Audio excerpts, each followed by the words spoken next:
Let's understand. Let's understand the question. Evaluate using the log table, and that's my question. So my first step will be let's write the question in our notebook.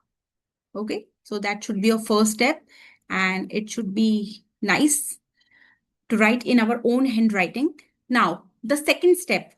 First step, write the question. उसके बाद आपको क्या करना है, पूरे question को आपको Y लेके चलना है। कोई भी क्वेश्चन हो, चाहे वो विदाउट रूट हो, चाहे वो रूट वाला हो, तो आपको क्या करना है, उसको आपको वाई लेके चलना है। नेक्स्ट आप क्या करेंगे, आपको लॉग लेना है बोथ साइड्स, बट उससे भी पहले क्योंकि यहाँ पे स्क्वायर रूट है और स्क्वायर रूट मतलब होता है आपका पावर हाफ, तो सबसे पहले मैं यहाँ पे जो पावर है उसको स्क्वायर रूट को हाफ लिख लेती हूँ। Now I will take log both sides. वैसे मोस्ट ऑफ द क्वेश्चन में फर्स्ट स्टेप आपको क्वेश्चन को वाई मानना होता है, उसके बाद आपको लॉग लेना होता है जब आप लॉग टेबल यूज करते हैं। बट यहाँ पे क्योंकि स्क्वायर रूट था तो सेकेंड स्टेप हो गया मेरा स्क्वायर रूट को पावर हाफ लिखना। When I will take log, जब मैं दोनों तरफ लॉग लूंगी, so it will be looking like this, that 98.56 over 51.3 raised to power 3 power half.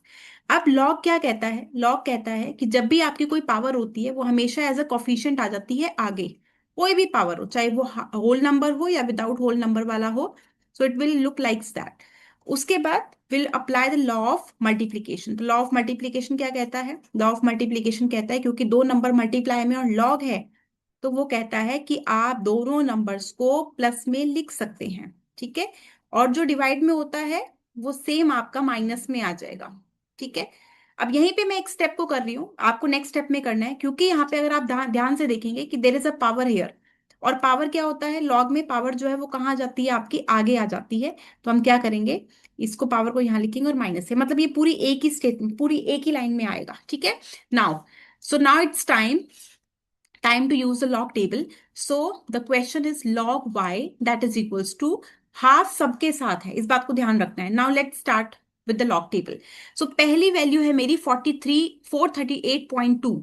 438.2, अब देखते कैसे हैं लॉग को। 438.2 में पहले दो नंबर लेंगे आप, प्लीज रिमेंबर आपको सिग्निफिकेंट डिजिट ही लेनी है, जीरो को काउंट नहीं करते हैं। 43 का एट्थ कॉलम देखेंगे, सो 43 इज हियर। 43 का एट्थ कॉलम है ये, क्योंकि नॉर्मल कॉलम आपका 0 1 2 से स्टार्ट होता है, लेकिन मीन डिफरेंस वाला 1 से स्टार्ट होता है, तो एथ आपका आ गया 6415। 6415 और 43 का मीन डिफरेंस के लिए सेकंड कॉलम देखेंगे विच इज 2, क्योंकि ये 1 से स्टार्ट हो रहा है, सो +2 विच इज 6417। ठीक है, अब डेसिमल से पहले कितनी वैल्यूज है आपकी, डेसिमल से पहले कितनी वैल्यूज है आपकी, 3 वैल्यूज हैं। 3 वैल्यूज हैं तो आपको 3 - 1 करना है, दैट इज 2, तो आपकी वैल्यू हो गई 2.6417। ठीक है, प्लस 98.56, नेक्स्ट वैल्यू 98.56, तो 98 का आप लोग क्या वैल्यू देखेंगे, 98 का वैल्यू देखेंगे आप, 98 का आएगा आपका फिफ्थ, तो 98 का फिफ्थ बनेगा आपका ये वाला 9934, और फिर सिक्स कॉलम देखेंगे यहाँ से तो आपका बनेगा थर्ड, सो 9934, और यहाँ से फिफ्थ कॉलम देखे, सिक्स कॉलम देखेंगे तो सिक्स बनेगा आपका 3, सो 9934 + 3 इज 9937। और क्योंकि कितने नंबर्स हैं, डेसिमल से पहले दो नंबर्स हैं, तो वन माइनस करेंगे तो वन आ जाएगा आपका डॉट के साथ। देन माइनस 3 टाइम्स 51 का 3, 51.3, मतलब 51 का थर्ड कॉलम आप लोग देखेंगे। सो 51 का जब मैं थर्ड कॉलम देखूंगी तो मेरी वैल्यू आएगी, 51 का थर्ड कॉलम आपका ये बैठेगा 7101, क्योंकि अब डेसिमल से पहले how many values are there, आपकी दो वैल्यूज है, एक कम कर दोगे and it will be 1 point like this. Okay, you have to count how many values are there before decimal, and you have to subtract 1 from that, and you have to write that value before decimal, so that's fine। now अब तो simple calculation है आपकी, तो हम इसके लिए calculator ही use करेंगे। So wait a minute, let me use the calculator.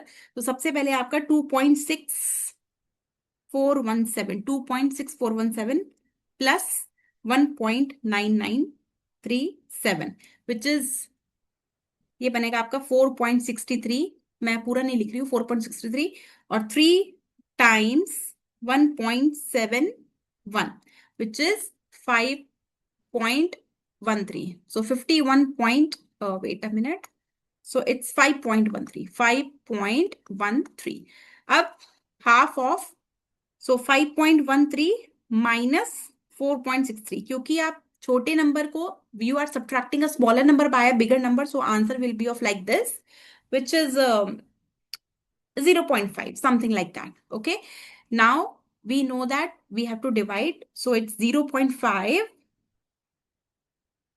Just a second. ठीक है, 0.5 अगर आप इसको सॉल्व कर लेंगे सो it will give me 0.25, something like that. 0.25 ले लो, ठीक है, दैट्स द वैल्यू. तो ये वैल्यू आई लॉग y के इक्वल. अब क्योंकि हमें we have to find out the value of y, आपको y निकालना है, तो लॉग जब उधर जाएगा it becomes anti log. Now minus वाले नंबर्स को आप कैसे सॉल्व करते हैं? So I make already make the video about this, but फिर से मैं एक बार बता देती हूँ. तो एंटी लॉग को मैं ऐसे लिख रही हूँ, इट्स एंटी लॉग. आपको क्या करना होता है, whenever you have a negative sign, तो नंबर देखिए डेसिमल से पहले क्या है, 0 है, उसमें 1 ऐड करिए, तो 1 प्लस करेंगे और 1 माइनस करेंगे एंड 0.25. फिर से आपका सेम एंटी लॉग. इन दोनों को सॉल्व कर लेंगे आप, -1 को एज इट इज रखेंगे, -1, और ये हो जाएगा आपका 0.75 प्लस का. तो आपका जो वैल्यू है वो क्या आ जाएगा, आपका हो जाएगा 1/75. मतलब आप इस -1 को आप लिख लेंगे 1/0.75. ठीक है, ये वैल्यू है. अब आपको एंटीलॉग टेबल देखना है 0.75 का 0. सो 0.75 का आपको 0 देखना है. सो लेट्स, यहाँ पे तो नहीं है, नेक्स्ट पेज पे एंटीलॉग में यू हैव टू गो.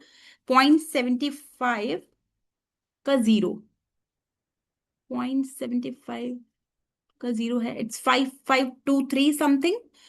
ठीक है, 5523. वैसे तो कोई वैल्यू आ नहीं रही है. सो 1/0.75 का 0 है आपका 5623, 5623. एंड वी नो दैट हमारे पास 1 बार है, मीन्स 1 आपका नेगेटिव का है. तो आप क्या करते हैं, अगर मान लो 2 बार होता तो you will subtract 1 to that. Okay, लेकिन यहाँ पे क्योंकि 1 है और 1 माइनस करेंगे तो it will B 0, so it will B 0.5623. आपकी वैल्यू यहाँ पे चेंज हो सकती है, क्योंकि मेरी यहाँ पे वैल्यू जो है 4.63, मेरी मतलब 0.5 ही आ रही है. अगर समथिंग 0. लेट्स से अगर 0.5 की जगह 0.49 आती, मतलब कुछ फर्क ना पड़ता, तो 0.24 समथिंग आता. तो एग्जैक्टली exactly आपको जो बुक में वैल्यू आ रहा है 0.5656 समथिंग ऐसे ही आता आपका. बट क्योंकि यहाँ पे मेरी एग्जैक्ट वैल्यू आ रही है बस because of the calculator, so इतना कुछ फर्क नहीं पड़ेगा. 0.5623 is also the correct value. So yeah that's it. Thank you so much.